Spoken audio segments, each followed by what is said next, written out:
I haven't really had a good chance to delve into Eurojank, but I got a fresh one today. Infernal Hell's Vengeance is the 2009 Xbox 360 port of 2007's more simply titled Infernal, which was developed by Polish studio Metropolis, whose best known Finnish game is probably Teen Agent, as it's free on good old games, but they also briefly held the license for a game based on The Witcher in the late 90s, and funny enough, would eventually become a part of CD Projekt Red after finishing their first game, The Witcher.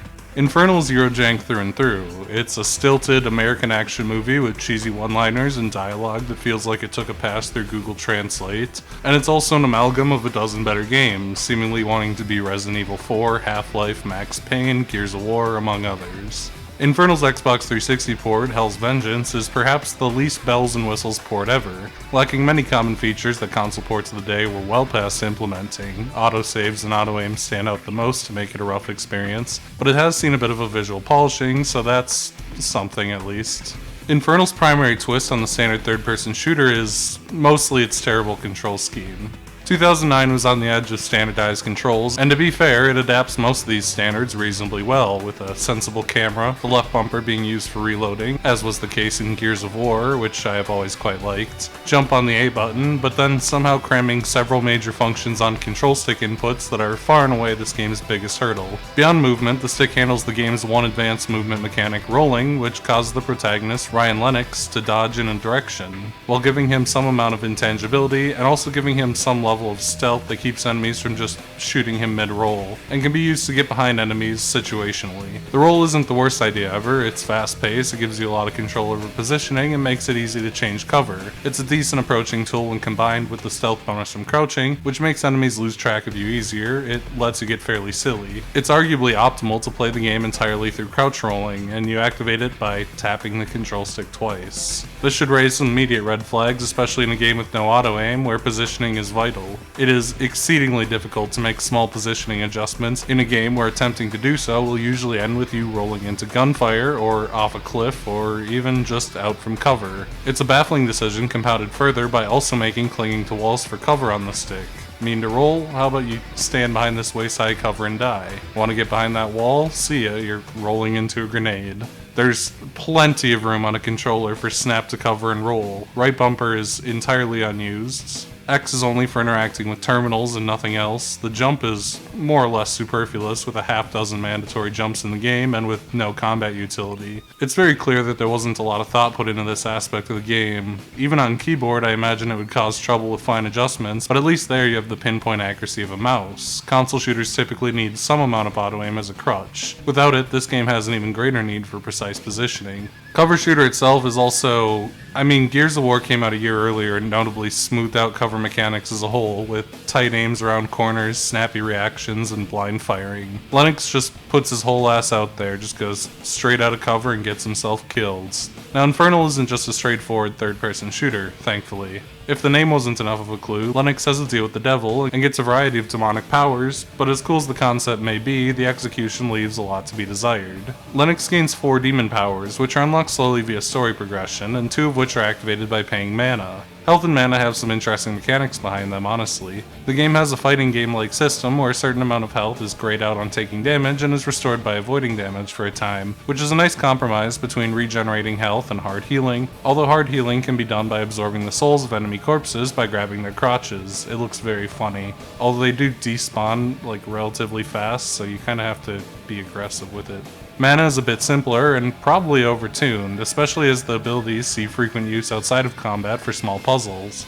Getting kills restores 20 mana per, but most actions cost 20, and getting kills with mana abilities doesn't usually seem to restore it. It makes using the powers less exciting that you're frequently required to sit on them for mandatory puzzles or bosses, and even taking into account that dark enough rooms restore your mana passively, the rate of regeneration is bafflingly, mind-numbingly slow, to the point that it's straight up not worth the moderate value. The free abilities are Hell Vision and the roll. Yeah, apparently the whole enemies losing you thing is intentional, as indicated by Lennox glowing red. Television takes after the other popular games of the time, like Assassin's Creed and Batman, although in this case it's solely a first-person view for some reason, and only finds health and mana pickups, which is relatively unexciting. Also, I almost forgot, but you also get a grab ability midway through the game, ostensibly to build your own platforms out of junk in the environment, kinda like the gravity gun from Half-Life 2, but slow and clunky, and it has no combat application, and you need to use it literally twice, once to build stairs and once to move a box. Breath of the Wild plagiarized Infernal. There are two abilities that cost mana. You'd certainly hope that these are good ones, but they're both completely overbalanced and frankly less cool than their cost implies. Charging shots with hell energy sounds awesome, so what does it do? It makes your bullets explode. Pistols? Boom. Machine guns? Boom, boom, boom. Rocket launchers? Big boom. And that basically covers all the weapons you would use. Shurikens show up in the first level, they explode when they're charged, and the laser cannon, the best weapon, is found in the final level, and it gets a, bigger boom. It's not to say it isn't strong, it kills most enemies in one hit, if not two, but it also costs 20 mana for single-shot weapons, 10 per bullet for automatic, which is a good value, but also so many bosses can only be hurt by charge shots, so many sections require the other ability, that burning it on standard enemies is almost never worth it. And mana regeneration, while pushing an aggressive playstyle thanks to kills regaining mana, is often so slow that it feels bad to use the coolest moves in your arsenal. It also happens to be, not that interesting. Like, there's not a lot of creativity to exploding shots. It's not some wild alternate firing mode that changes gun to gun like in the Star Wars games. It's just a boom that's small enough that it almost never catches other enemies unless they're ass to ass, and that's assuming you never miss in a game with such awkward controls. The teleport doesn't save the powers either. It's not much of a teleport anyway, more of an astral projection, allowing Lennox to warp to a distant spot temporarily, then back after a few seconds, with the number of warp points you can set increasing up to 3 by the end of the game. The teleport functionally has two uses. The game has 5 enemy types: grunts, heavies, which take more hits, cloakers, which can turn invisible, which I think makes them immune to or perhaps heavily reduces damage, jetpackers, who fly, and hazmats, which are only vulnerable on the fuel tank on their backs. Therefore, the teleport is helpful for dealing with them, or any enemy really, as they lose sight of you briefly. Although crouch rolling achieves the same thing, less reliably, but for free. The other use is really bad switch puzzles. Teleport somewhere, flip a switch, or later teleport to 2 or 3 places and flip 3 switches, while eating into your mana. When you teleport, you start facing the opposite way you were. This is really helpful in combat when you're typically facing the enemy you want dead, and extremely awkward and disorienting outside of it, where you desperately spin around looking for the stupid button up to 3 times while draining your mana each time. At best, you crouch in a corner regenerating it for several minutes. At worst, you're softlocked. Good game. Better save before each puzzle, idiot. It's quite frustrating and further disincentivizes using the game's main hook, your demon powers. Speaking of saving, not having autosaves or checkpoints makes the game feel quite dated. Not that there isn't a place for something like that in RPGs, or I suppose more relevantly in a large sprawling exploratory game like Half-Life 2, but in a game this quick, arcadey, and where you get cheap-shotted so often, it feels like your choices are either suffer the consequences of not abusing the system every 2 minutes, getting sent way too far back, or saving every 2 minutes and abusing the hell out of saves, while also rotating so as not to softlock yourself. After Grant and I started the game on hard, it soon became obvious that we saved ourselves into a corner on a level that has about 50 enemies in one small area, and at that point I was forced to start over from scratch. Plus plenty of lost progress failing puzzles, even on normal.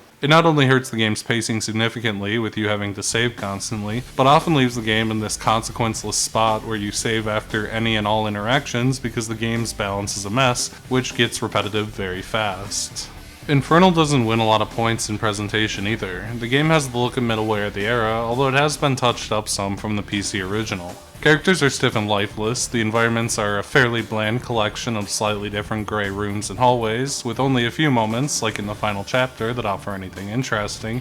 As you raid the neon blue secret base of the villain, natural areas, dirt and grass, look especially rough, with pointy, lumpy, blocky terrain covered in flat textures. Very of its time, Infernal is drowned in catastrophic amounts of bloom. It's like shining a spotlight onto a funhouse mirror, just disgusting to look at. The game's also a mixed bag on performance. Loading times could definitely be worse, but they're amplified by a constant cycle of saving and loading. Certain areas already run poorly, but the more enemies present, especially in Chapter 2, and especially when combined with effects like explosions and jetpacks, and the game chugs brutally, and those saves and loads become even more painful. It's not like it was an uncommon issue on the 360, but if the singular guide on game FAQs is anything to go off of, the PC version wasn't running much better. The music gets repetitive and fast. The butt-rocky metal is a good fit for a character as ridiculous as Lennox, and is fairly well produced and energetic. However, the battle themes, which play fairly constantly in this linear third-person shooter, are loud, and there's usually only one per chapter, each restarting every time a new battle starts, usually about once a minute. It's not a pleasant game to listen to after a bit, and the guns definitely don't have the impact or punch you'd hope either. This game crawled so that the Doom reboot could run. It's not to say this game is meritless though. It has one strength: exceptionally bad, ridiculous, and clunky dialogue that makes every cutscene a treat. The game starts with our hero, Lennox, saying that the best part about no longer being an angel after getting fired from heaven is that he can drink and have sex. Can't complain. Sex is no longer off limits. Right, of course. Most scenes play out roughly this way. Someone interacts with Lennox, usually dropping borderline incoherent technobabble exposition. He says a line that can be best described as a Polish man's vague recollection of what an 80s action movie star sounds like, and the other person is like, okay buddy, that's great. Anyway, it's really only amplified by the character design. Lennox has ridiculous tribal tattoos all over that are, I guess, meant to be his hell scars, but also he has them before he gets his powers because editing the texture would have been difficult, I guess. But perhaps the funniest is Elena Zubrov. Western games have an odd shyness about sexuality, and even now it's rare to see a boob in a game, but even more so in 2009. Her pokies are a sight to behold, just comically weird, flagrant, and kinda casually out there for no reason. It was hard not to giggle every time she was on screen. The unintentional comedy carries this game hard. At its best, the game is pretty dull middleware, but it's hard not to be charmed by Lennox. I would also like to make a special shout out to the UI. The black silhouettes and white and red backgrounds are fairly slick, even more so on the desk screens, and the font choice is perfectly bizarre. It's kind of strange that it features Lennox on a motorcycle. There is not even one hint of one in this game, and it's kind of like what a weird foreigner thinks a cool American action movie does, which is honestly so charming.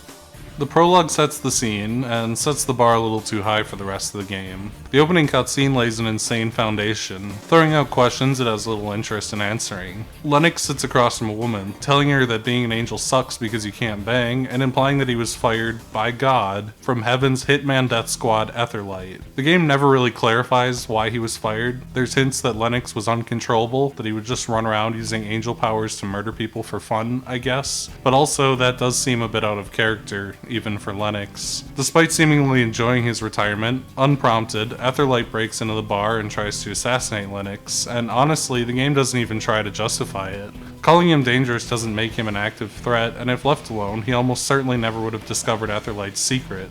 This small prologue area, a smoky neon-lit bar, is one of the few areas with a spark, setting this kind of neo-noir mood that complements how off-putting Lennox is as a character. There's only one area that comes close, and that's a long way off. The tutorial's also crazy bad. Constant pop-ups of superfluous information, most of it like rolling that does almost nothing for you at this point. Way too many enemies, which leaves a terrible first impression as the game's performance tanks, and the game generously makes enemies do very, very little damage. Your pistol ain't great, and if you're like me, you'll quickly solve for the path of least resistance, one that works in a shocking number of levels. You can just get to the next cutscene trigger. You can just crouch, roll, and roll, and roll, and when the next cutscene pops up, you've just done a pacifist run. There's a lot, and I mean a lot of times, where this is the solution to the worst areas in the game. Some areas, I'm not even sure if enemies are infinitely respawning, and that's actually the intended solution. I wish I knew. After completing the prologue, Lennox makes a deal with the devil. He meets Lucius Black in an old church, and the man is quite the presence. You could be back in action. Feel real power coursing through your veins. This power! Why don't you spare me the fireplace? Go impress your own girls. My agents are not very impressive at the moment because they're all dead. The dreadlocks are something. Lennox and Black have a common enemy, and for most of the game, Black will be your man in the chair. Lennox and Black have a potentially interesting relationship, two former enemies with a shared enemy, but they're both kinda obnoxious. Lennox's endless sarcasm and quips are amusing when he interacts with the relatively sane. Black is so overtly manipulative and angry, he is Satan after all, that most of Lennox's insanity kinda falls flat when put against him. The proper Chapter 1 takes place at Hochtempleberg Monastery. The tiny village you begin in brings to mind Resident Evil 4. The comparison is extremely one-sided. At this point, the story is fairly aimless. Black knows EtherLight is making something, and Lennox is sent to look for it, specifically looking for Professor Wolf, EtherLight's lead scientist. After the opening, this level is largely a collection of battle arenas in wine cellars, stone buildings, dormitories, and courtyards, while Lennox stumbles about, not quite sure what he's looking for, and with little of his insane interactions. The selection of enemies and weapons are both pretty weak.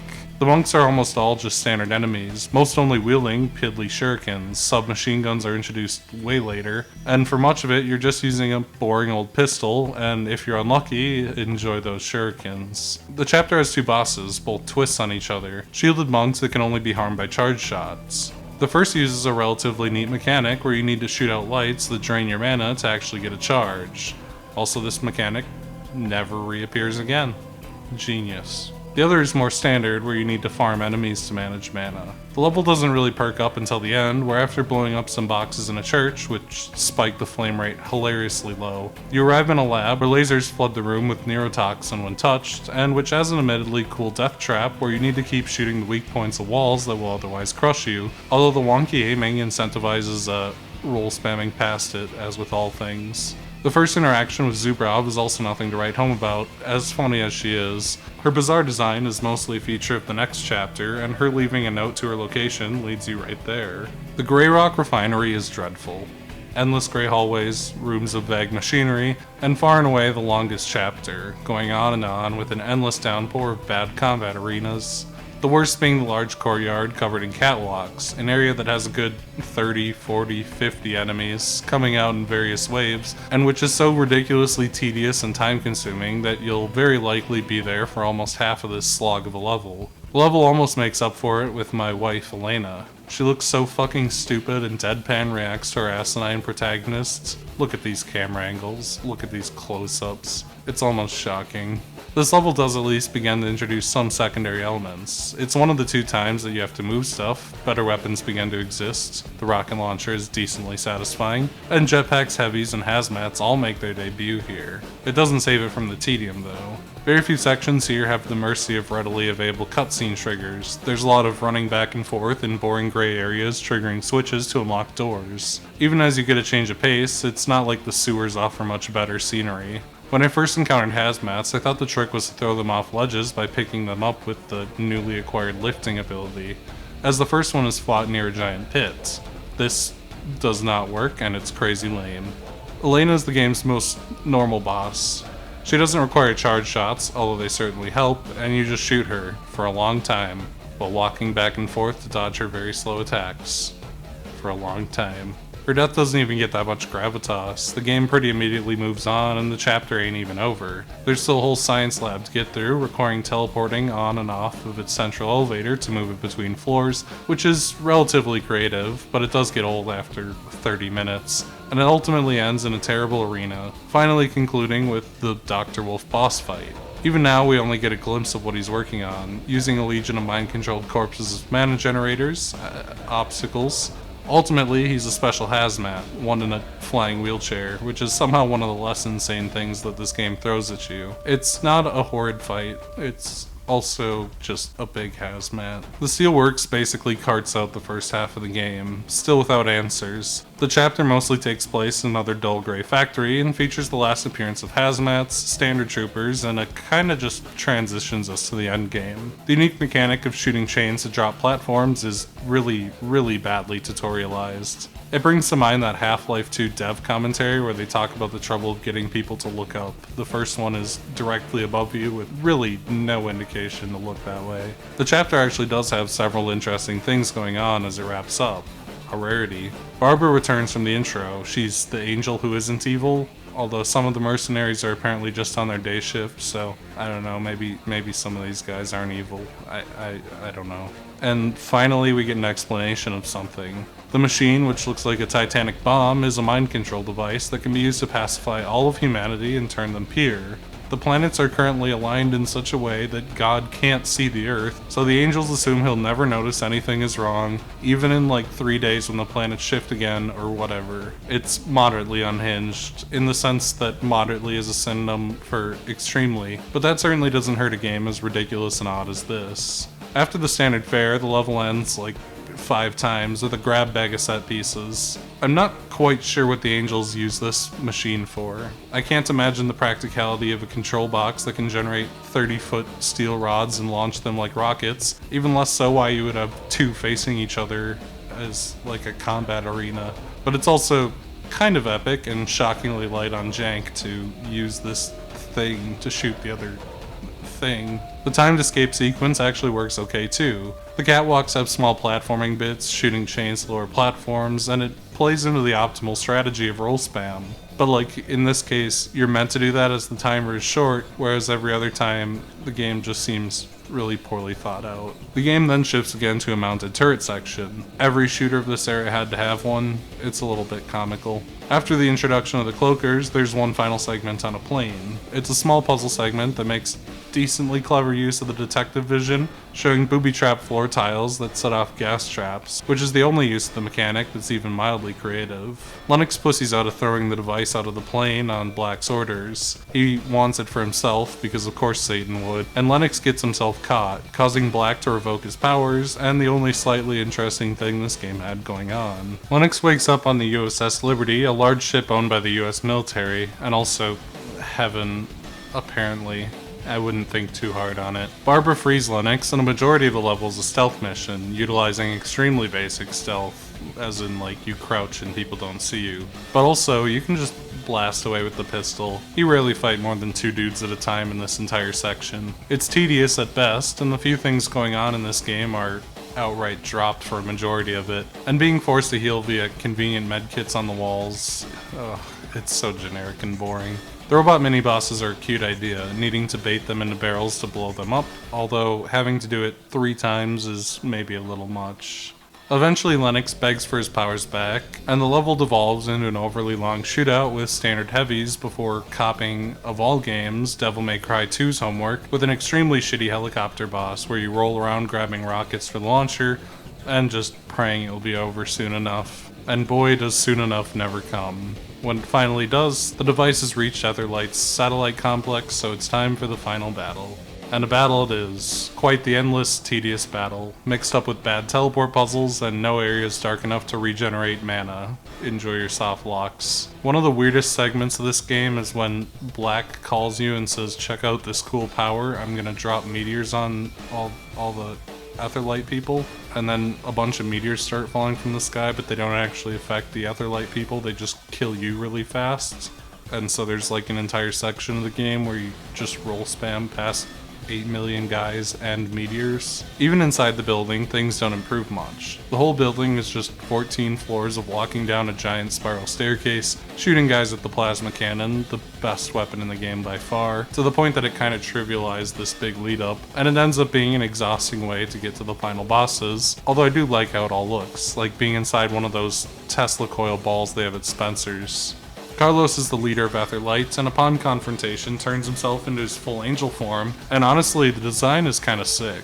The neon blue body, the scale, it's a shame it's kind of wasted on this game, and the fight ain't all that great either. Carlos can only hurt you with sword strikes, so you just don't get close.